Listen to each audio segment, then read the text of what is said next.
Feels like every day we've been saying it, another record high national gas price average. That is true again this morning. Take a look at your screen. AAA reporting the current average is $4.72, up about 5 cents from yesterday. A year ago, the average was just about $3 a gallon. 8 states have prices more than $5 a gallon, with several other states nearing that mark, paying a lot. And President Biden, he was asked, when will these prices go down? Here's what he said. But the idea we're going to be able to, click a switch, bring down the cost of gasoline is not likely in the near term, nor is it with regard to food. Nor with regard to food there. Reaction will bring our panelists in. Host of All American Radio and iHeartRadio, Jennifer Kerns, joining us live. Also, Democratic analyst Jonathan Harris joining us live. Good to see both of you here. So Americans now, after that statement there, forced to deal with high gas prices for quite some time now. Higher food costs as well for the foreseeable future as we sit in an inflationary period of a 40-year high. Jonathan Harris, I'll start with you. Your thoughts on this, the message to the American people right now, as there really is another option here. Gas prices, again, still at record highs, as well as food prices.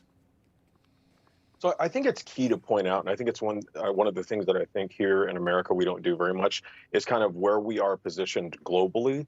We tend to think of ourselves as the world. We're not. Gas prices are up all over the world. They're actually, if you rank other countries, our gas prices are fairly low, actually, compared to how high they are around the world. Republicans are going to try to blame Biden because that's their tactic, to blame Biden for everything. But this has nothing to do with Biden. It is a factual statement to say that this has to do with the war in Ukraine and the economy recovering and oil companies specifically wanting to increase profits. Those are the facts. We know those to be the facts. So as Republicans try to make this about Biden, we just have to understand that there are ripple effects from COVID. It was a pebble in the pond, and the ripple effects are the inflation, the higher gas prices. As the economy continues to do very well, it creates demand for products that we don't have on the shelves because people were out of work. It's just, unfortunately, part of the pandemic. It's not something you can use for political points to try to hurt a president you don't like. But that's what Republicans keep trying to do. Jennifer Kerns, is that what Republicans are trying to do?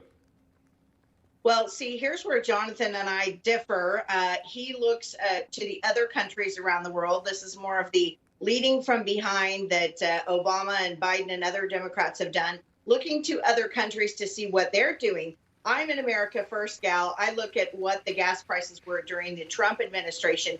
Even during the pandemic, they were lower. And even months leading up to, there's a famous chart going around that shows gas prices on the rise during the first year of the Biden administration, months before the Ukraine-Russia war. So let's debunk that first of all. Look, I'm surprised that the White House even trotted Joe Biden out at this inflation forum, where, we're having so many crises of confidence from gas prices to food prices and beyond. Sean, if you think people are smashing windows in New York City to get their hands on a high-end bag, just wait until people can't afford food. We're going to have grocery stores being robbed, people being mauled in the streets. That's coming. That's what Jamie Dimon is warning about today, this hurricane coming.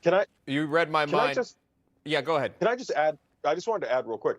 I'll actually agree with you there about the fact that gas prices were rising before the Ukraine war. They actually started rising under Trump. That is also a fact.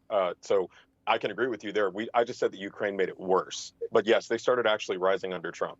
Let me go to, if I can, this, because you brought up Jamie Dimon. Very relevant person, I might add, to talk about the economy. He's the head of J.P. Morgan, warning of what could be on the horizon. Here's that. It's a hurricane. Right now it's kind of sunny. Things are doing fine. Everyone thinks the Fed can handle this. That hurricane is right out there down the road coming our way. We just don't know if it's a minor one or Superstorm Sandy or Sandy or Andrew or something like that. And you better brace yourself. I want to give equal time, if I can, a quick response from Jonathan and then Jen to end on. Jonathan, Janet Yellen, Secretary of Treasury, has came out and said she got it wrong in terms of inflation being transitory. And then you have Jamie Dimon's comment. Your thoughts? Right. She came out. Treasury Secretary came out and said that she essentially didn't anticipate that inflation would be this bad. And again, you just have to. It almost sounds boring, but you have to anchor it to the facts. It is a ripple effect of the pebble in the pond of COVID, and it's because as the economy recovers, there's more demand for things and there are a supply of things, and they just have to balance out. But the truth of the matter is, the April jobs report, we had 428,000 jobs added. That was 28,000 jobs over expectations. It's the 12th straight month that we had over 400,000 jobs added. We're at 3.6 unemployment. Prior to COVID, we were at 3.5. We've recovered 90% of the jobs that were lost from the pandemic. The economy is doing very well. I'm concerned that conservatives would like to see it not do well, just to hurt Biden, which is sad. Final thoughts from Jim Kerns. The economy is doing well.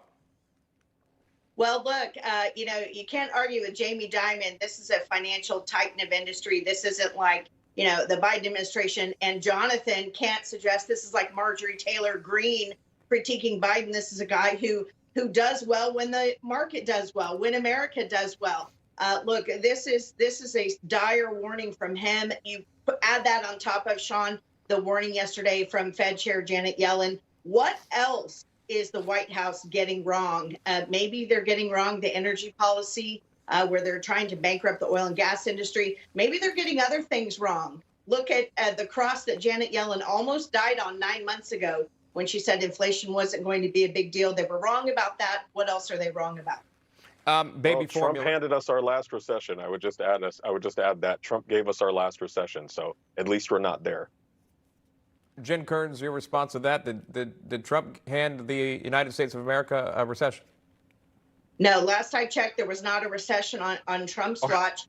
There was a global pandemic. But look, I would trust sources like Jamie Dimon, who knows these financial stats frontward and backwards. He said there is a hurricane coming, the likes of Superstorm Sandy. If you were in New York City when that happened, that gives you a pretty good picture of what's coming. I'll bet you a soda pop. Go ahead and look it up. Trump ended his term with a recession, and that's what he handed Biden. That was our last recession. We are not in one now. I'll bet you a soda pop. Look it up. Look, we're 18 months into the Biden administration. The Biden have to own this problem. It's no longer what Trump handed them. Look at the credit that Barack Obama took, a year and a half, 2 years into his economy. Biden's got to own this. It's 18 months in now, his economy. Well, that's partially because all the economic growth that Trump was trying to take credit for was actually trends that began under Obama. And Trump tried to say that they were not true. And then the second Trump took office, he said they were his work and his accomplishments. So you can't. I'm just telling you, those are the facts. And it's fine. You can't have it both ways. You can't say a Republican, we helped a Republican out of it, but then another Republican gave us a recession. Those are apples to oranges. Those two administration numbers, economic-wise, don't add up. Yeah, I don't want to throw out. I'm telling you, I'm gonna be handing out a six-pack if I'm wrong, but I'm not. I'll bet you a soda. The positive economic trends began under Obama. They continued into Trump. By the time Trump left, he handed us a recession that Biden has turned around. Wages are up, GDP is up, jobs are up. We've recovered 90% of the jobs lost from the pandemic. Those are the facts. I promise you, I would never mislead you. I'm just the Center on Budget and Policy Priorities does talk about a recession during Trump's period here, and I would defer to economists. However, it was the shortest on record, is what they're reporting, and so not handing it over, but it lasted about a couple of months, at least according to. And it was a global pandemic, which they able to pull the country out of. But you got to also understand that you're still in the middle of a recession. Biden administration here where recession's already talked about, and it seems to be heading in that direction anytime anyone's asked about this, that this indeed is a possibility. And then if that does happen, how long does that last when forecasters predict that the gas prices could go up even higher than they already are? Out of time with you on this topic, though. I do appreciate it. Great minds here having these thoughts and sharing them with us. We do appreciate that conversation. Jen Kerns, Jonathan Harris.